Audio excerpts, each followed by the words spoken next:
que vous nous expliquiez pourquoi ce remaniement?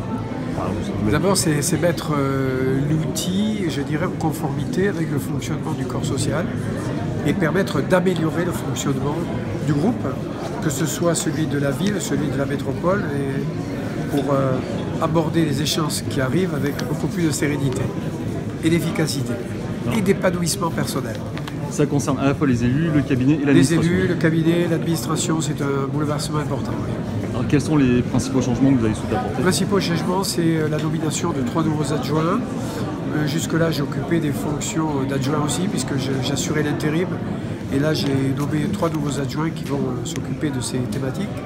Ensuite, au niveau du cabinet, il y a eu aussi des modifications, puisque Fabrice Manuel, qui était mon directeur de cabinet depuis 2 ans et demi, passe avec un énorme poste d'administration, et Sophie Salel, qui avait été la directrice de cabinet de Georges Frêche, prend la direction du cabinet.